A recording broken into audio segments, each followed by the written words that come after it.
One of the things central bankers have had to do for some time now is be a little insouciant about the asset price increases caused by low rates. And we've seen that obviously work its way through stock markets. I think we can now say speculative level in certain places, and we can debate where they are. But the Canadian housing market is one that we hear more and more is just fueled by low rates for a long time. And more importantly, I guess, Stephen, the expectation that rates never go up. That this is a whole generation of buyers who just have no concept of rates going up and home prices falling at the same time. Right. Is there some policy, and lots of action's been taken, is there something else that could happen other than rates naturally rising at some point and home prices coming down? Well, first of all, rates are already naturally rising. And I think what we're going to see is that the bond market will lead the central banks up in due course. We might have a really steep curve for a while, but that's going to begin to hit the sort of typical 5-year mortgages in due course. Short-term interest rates may stay low for a really long time. But in the background, I think if that's why we cut interest rates. We cut interest rates in order to boost the economy. Well, if we're not going to have a hot housing market, we won't have any reaction at all to that. And so that's all part of the side effect of the job that you're there to do. If the side effect is a hot housing market, that's one I'll take every day. We have really good rules around mortgage lending, and we have excellent banks that know what they're doing. And so in the end, that mortgage loan is between the borrower and the lender.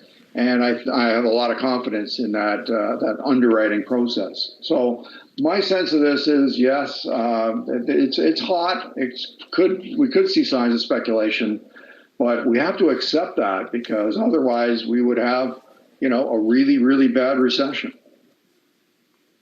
All right. The fact that you could get through that answer without once using the word macro-prudential leads me to be optimistic that you'll answer this next question, which is we have a spring budget. We assume we'll get a spring budget at some point. As central bank governor, you really couldn't ever talk about fiscal policy. But as a Canadian citizen and an economist, what do you want to see by way of fiscal probity in this budget? Well, I think the minimalist ingredients would be a clear plan that shows that given current revenue streams based on the current tax structure, that the debt to GDP ratio has begun to decline at some point in the plan. I don't really know where the maximum level will be, but the plan needs to show that it's stabilized and beginning to decline.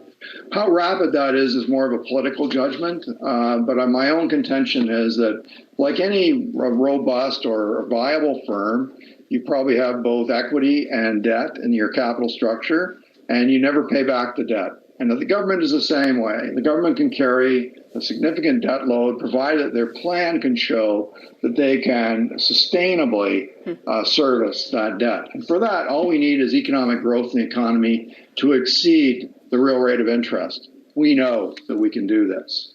And we can do this by doing things like universal daycare, by eliminating all the barriers to trade between provinces. There's a whole list of things that we could do before we have to raise taxes. Stephen Poloz, so great to have you with us. Appreciate your time. Pleasure as always, Amanda. Stephen Poloz, former governor of the Bank of Canada, special advisor to Ozer Hoskin Harcourt.